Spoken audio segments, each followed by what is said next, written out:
Today we're looking at the prayer of guidance.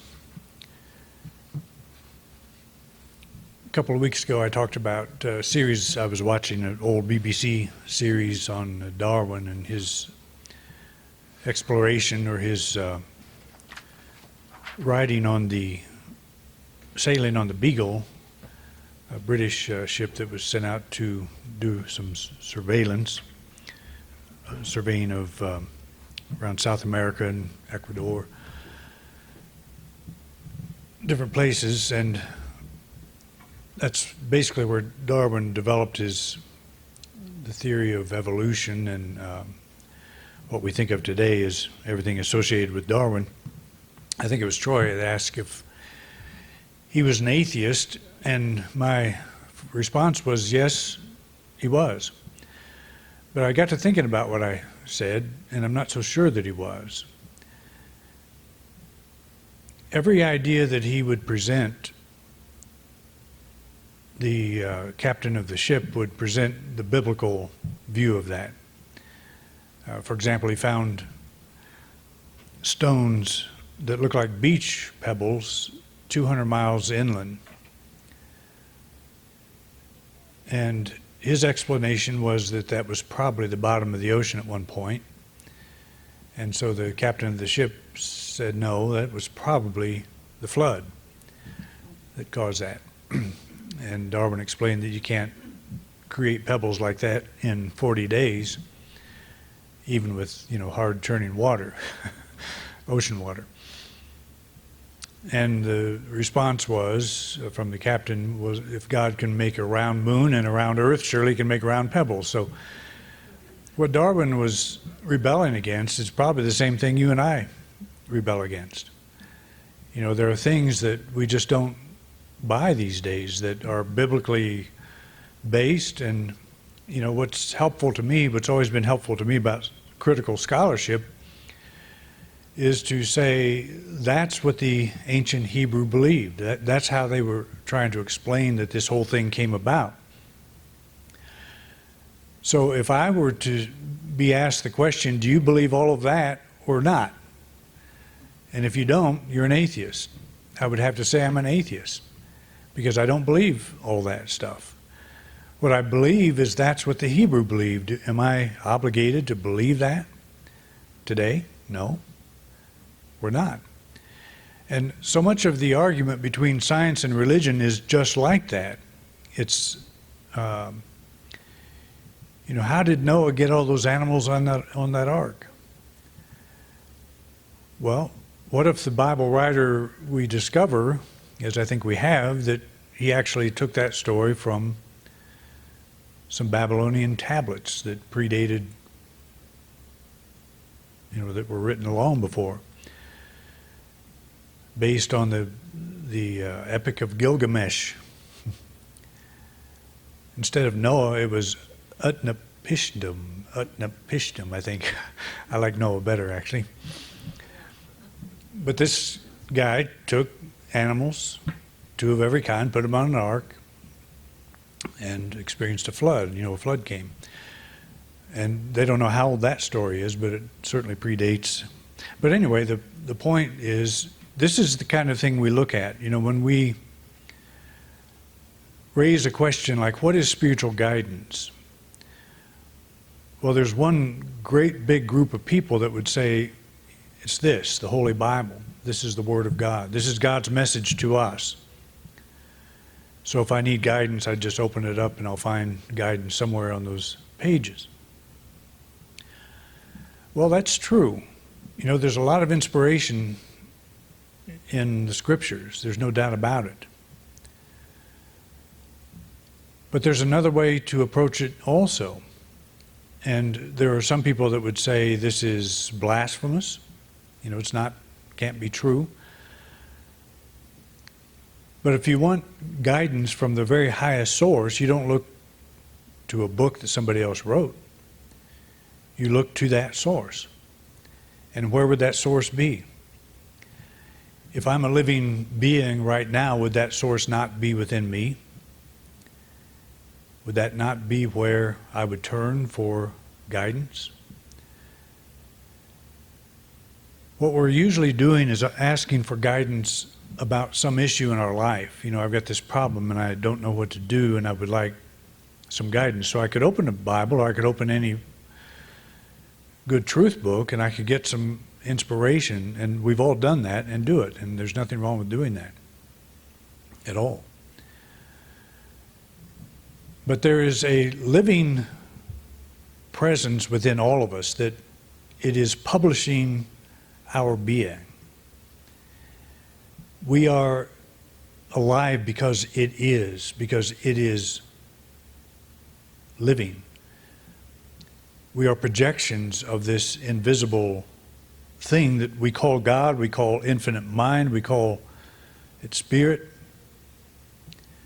Jesus talked about the need for him to go away so the Comforter could come.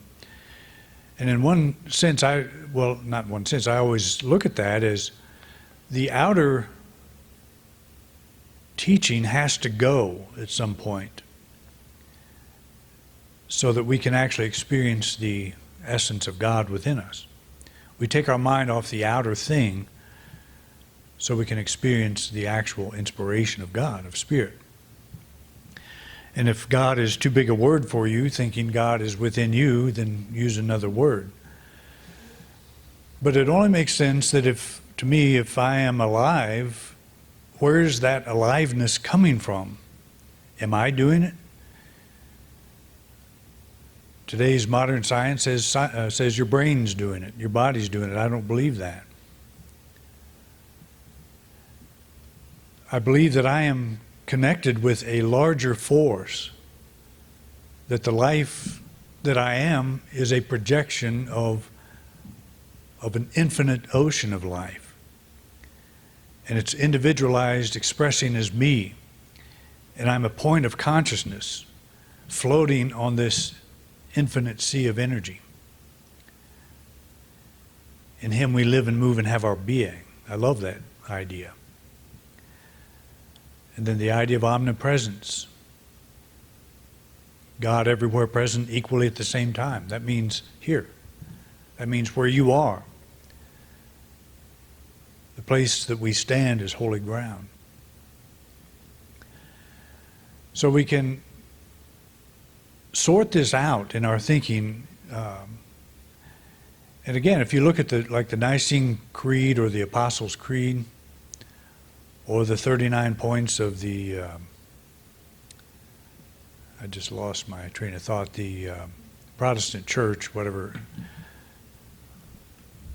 I'll think of it pretty soon, tomorrow probably. It doesn't matter, just any belief system, Christian belief system, because that's kind of what we're working in here. You can go down those points and say, I have a hard time with this. I have to interpret, I have to think of this in a different way before I can say I believe this. So when you're saying you don't believe that, are you an atheist? And that's why I think we're making a distinction between religion and spirituality. That's becoming more popular all the time. People are grasping the difference between religion and spirituality, saying religion is that series of points those statements of faith that I have to accept in order to be a part of this. Whereas spirituality is more of an organic thing. It's what's happening in me. It's me getting in touch with my source in the best way I know. And there's a lot of good guidance out there, but as I've said before, every system, whether it's New Thought, New Age, mainstream religion, whatever it is,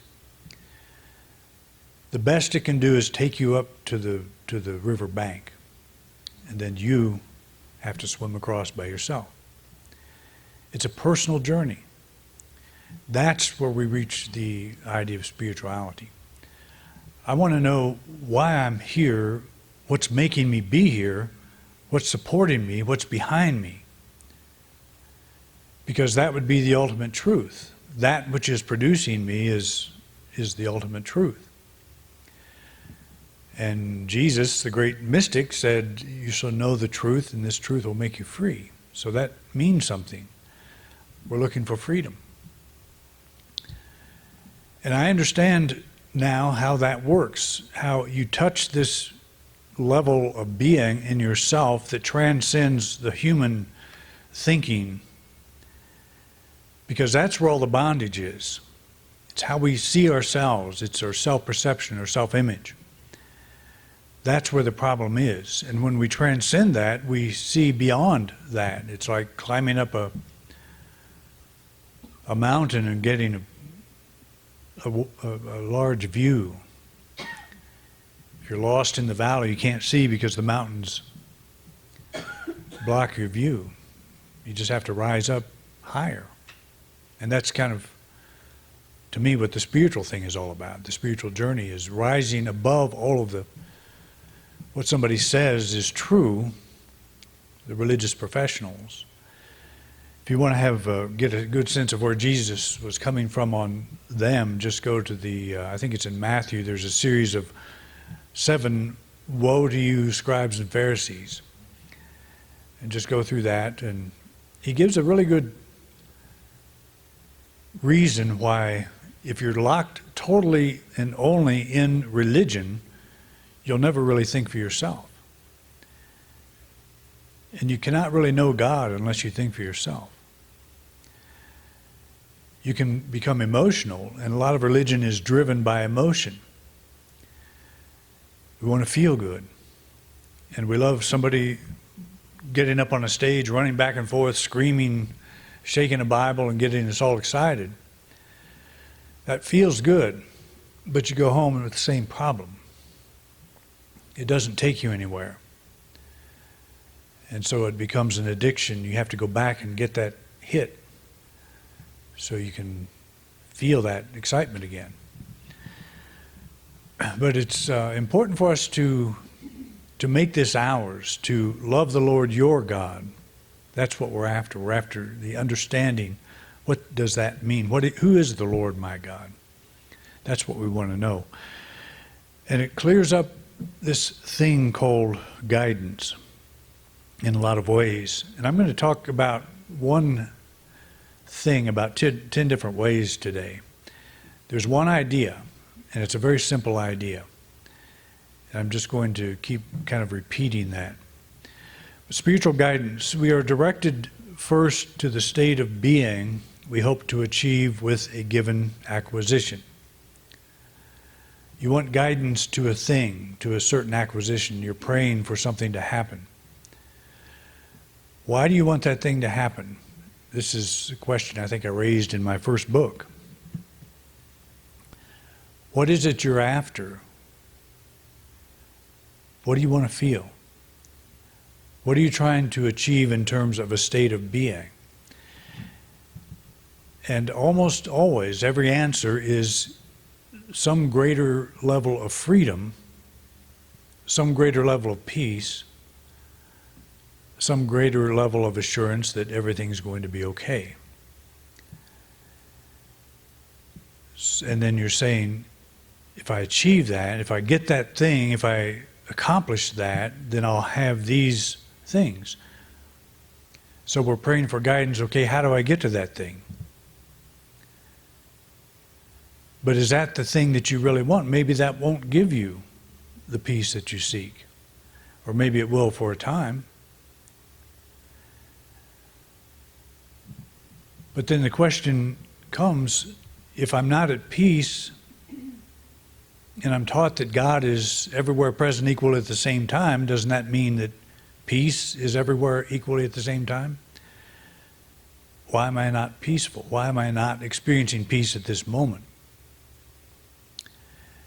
Has something taken my peace from me? Because again, Jesus talked about my peace I give you not as the world gives you. What was he talking about? He's talking about a peace that not he, the man, gives, but that is always present. It's better to think about the peace I'm talking about, if he would be talking, the peace I'm telling you about here, not that I personally give you, because nobody can give you peace. But the peace I'm talking about, it's not given by the world, it's not given by the accomplishment. So basically what we're doing when we're asking for guidance is we're saying, how do I reach peace? How do I become peaceful? One level says by getting that thing. But what if I don't get that thing? What if it's not accomplished? I don't have peace. Does that mean it's not available? No. So what is guidance? Where is guidance taking us? Is it to figure out how to weave through that path to the thing that we think we need? Or is it going straight for the state of being, the peace, the freedom that we are seeking? So what if you would like to see a thing manifest, and we're not saying let's get rid of everything, let's not try to accomplish anything else. We're not saying that. But we're saying let's ask, what is it I'm hoping to gain from that? What state of being am I after, and why can't I have it now? Can I have it now? And what we discover is we can sit down and become still and let go of our striving. And we can say, I'm now in the presence of God. I'm in the presence of pure being. And we can actually experience peace right where we are, even if we don't have the thing. That's what's important about the spiritual path. It's not saying we have one or the other. It's not the monk that goes off into the wilderness and denies all physical comforts and dreams and desires, depriving ourselves of all of that side of our experience. There's some that believe that's what's necessary. Then there's others that believe let's think positive and become millionaires and we don't have to worry about anything. There's kind of two ways to approach it. I was reading a little bit about Tony Robbins yesterday, and I don't go that route where you think a certain way and you unlock your potential, and next thing you know, you got piles of money all around you. There's a whole stream of thought that is centered on that, and it's okay. You can do that if you want. But you can surround yourself, as I said in another book, with a lot of firewood and still freeze to death if you don't light it. And that's kind of what we do. We pile stuff around us thinking that's going to give us the happiness that we're after. And again, nothing wrong with firewood. But you got to light it. You've got to use it. You've got to get it involved in your warming process. So what are we after? That's the question we ask ourselves. When I am desiring guidance, what am I trying to be guided to? And the answer is always a state of being. If we can remember that. That's the first thing. And again, that doesn't mean we're not going to carry out some plan or accomplish something. It's not either or. What keeps me from feeling better about myself now? What keeps me from feeling complete in this place I stand in my life today? The belief that I am incomplete, that I need something added to become happy, or that I need to be in some other place, keeps me at a distance from the very thing I seek. And again, what is the very thing I seek? If what I just said is a state of being. If I'm experiencing unhappiness or dissatisfaction because I don't have a thing in my life and I would need to figure out some way to get to it, what keeps me from feeling better about myself now? And when you look at it, when you examine what keeps us from feeling better about ourselves now, it's our thinking. I don't have it, I can't be happy. So we're making God unconditional, or we're making God conditional, I should say. It's like more of God will show up when I get the thing.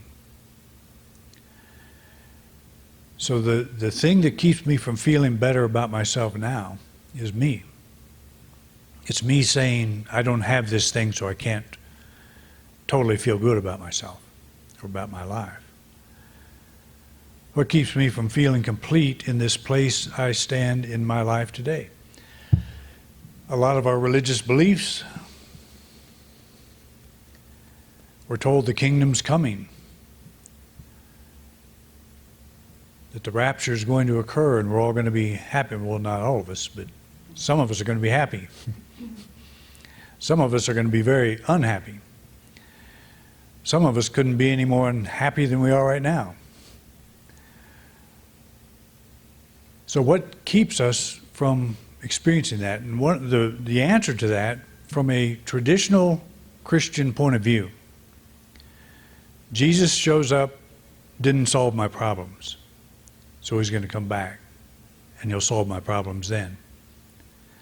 We're doing the same thing.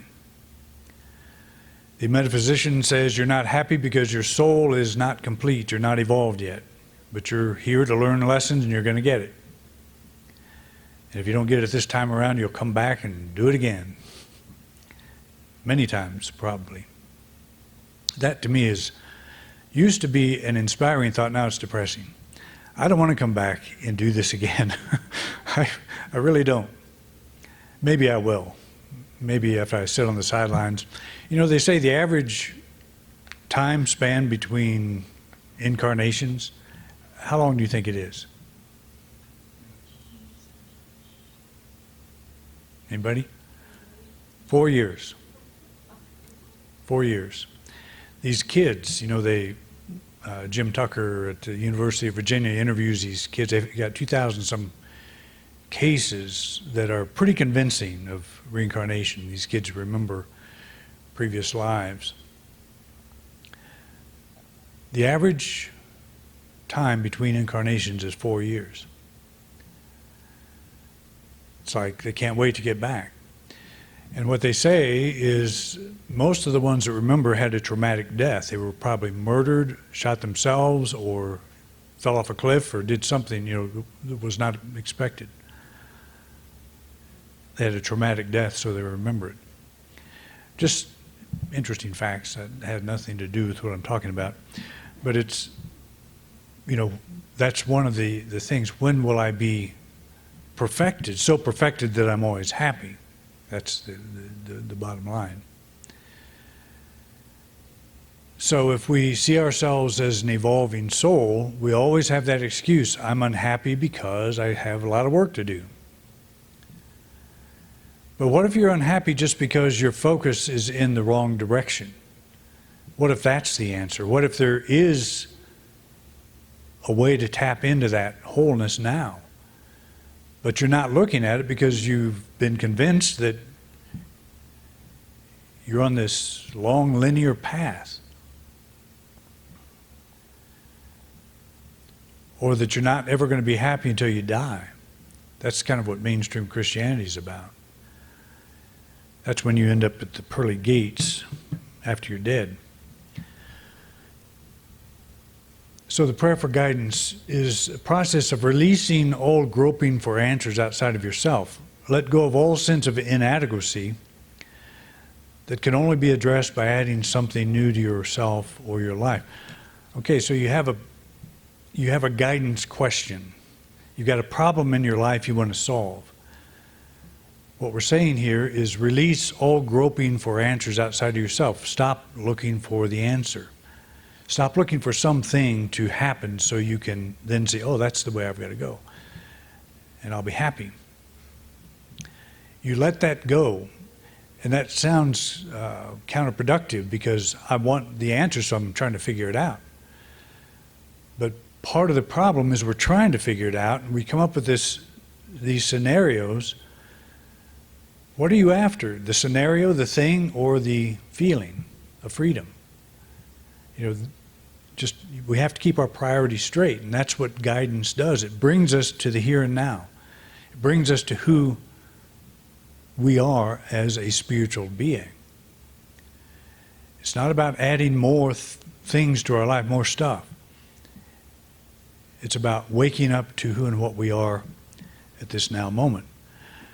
So our prayer for guidance has nothing to do with the thing we're thinking about. It's a letting go of that energy, that groping for answers. That's where we begin. And again, the path will open up. We'll get to the place that we want. If we need to add something to our life, then that will be made clear. And we'll add it. The way will be clear. But the first thing we want is our center of power. We want that center of peace.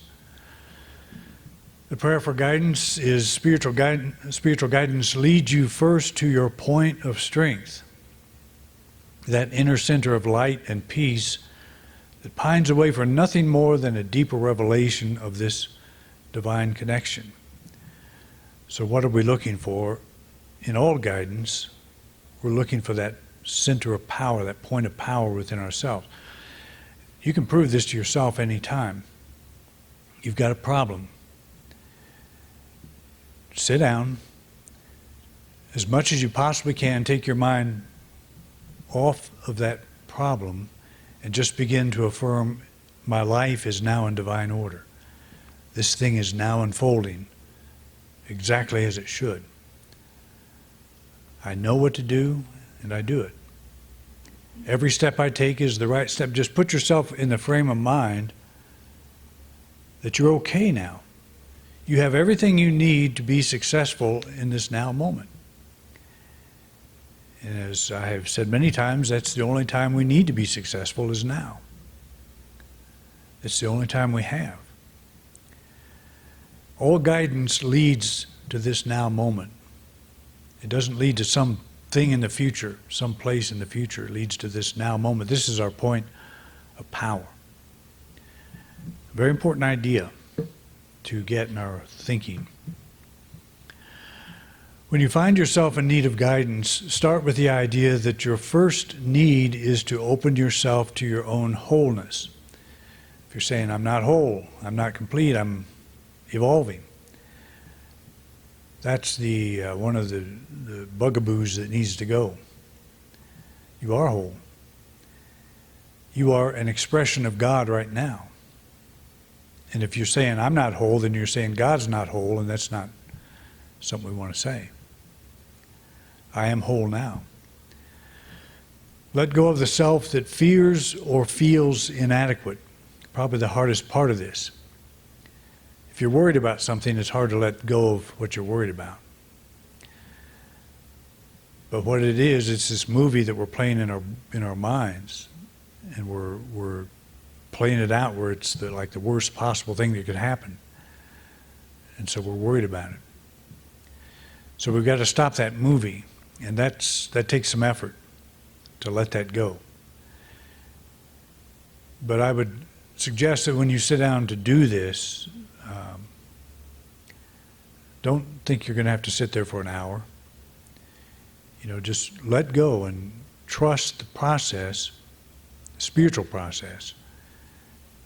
And the moment you touch some feeling of, I know it's going to be okay, that's enough, that's good for that, up to that point. Get up and go about your business, and if you find your mind start going in, what you'll find is you get better, you get stronger as you touch that from time to time. It's like lifting weights. Troy lifts weights. He's like 10,000 pounds at a time. I don't know. But I do a Bowflex, and it's, I think the biggest weight on there is 50 pounds. What they say in the Bowflex instructions is if you overdo yourself, I'm not saying Troy's overdoing it because he's not. He's worked up to it. But if you overdo yourself, you won't come back and keep it up. And that makes a lot of sense. If you make it too hard for yourself, you work yourself up to this. I am a spiritual being, but I don't have to totally get that today. All I have to do is be willing to somewhat let go of the fear that I'm holding at this moment. The fear that things aren't going to work out. Find your inner point of strength and know that you are being guided now to act, not out of fear and weakness, but out of the power and intelligence of spirit. Okay, and that's just kind of a thought that you carry. I'm not acting out of fear. I know everything's going to work out. I know it's working out now. The more you bring yourself to this now moment, your center of power, the more you can carry that throughout your day. So you go out and this all cascades back in on you. Expect that. Start out with the light weights. Work up to it. Don't feel you're a failure, because when you feel you're a failure, you're adding to the problem. So that's going to happen. All spiritual guidance leads to the holy ground of the place you now stand. The fulfillment you seek is present. Seek this first, and you will know what to do next. And that's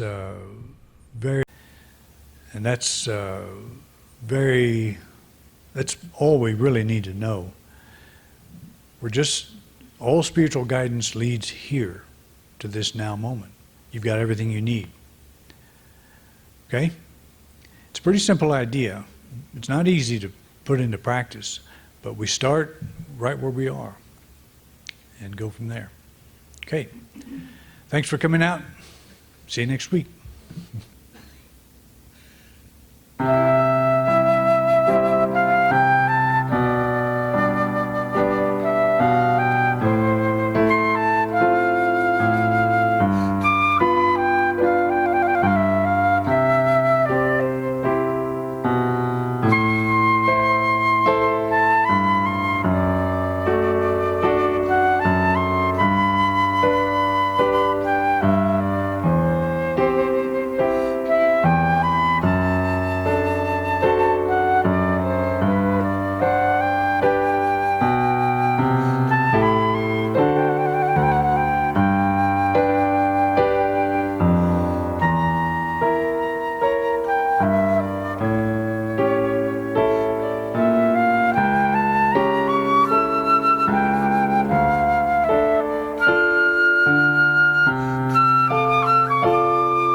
You've been watching a talk given by Reverend Doug Bottorff here at Independent Unity in beautiful Grand Junction, Colorado.